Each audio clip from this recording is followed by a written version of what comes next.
തണുത്ത വെള്ളം ഒരു ഗ്ലാസ്സിലെടുക്കുമ്പോൾ അതിൻ്റെ പുറമേ വെള്ളം പറ്റി പിടിച്ചിരിക്കുന്നത് കണ്ടിട്ടില്ലേ? അത് അകത്തുള്ള വെള്ളം പുറത്തേക്ക് വരുന്നതാണോ? അല്ല.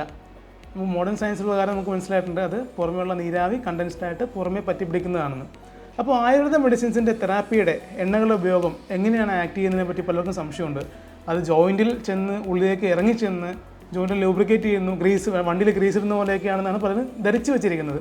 എന്നാൽ അതിൻ്റെ ആക്ഷൻ എങ്ങനെയല്ല. നേരത്തെ പറഞ്ഞ ഒരു എക്സാമ്പിൾ പറഞ്ഞ പോലെ പുറമേയുള്ള അത് ഗ്ലാസിൻ്റെ കേസിൽ അകത്തുള്ള എൻവയോൺമെൻറ്റ് നമ്മൾ മാറ്റിയപ്പോൾ പുറത്ത് എൻവയോൺമെൻറ്റ് മാറി.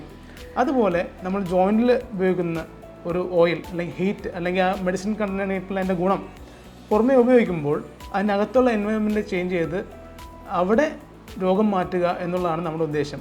Even the absorption is taking place, അവർ aim is not the absorption of the medicine.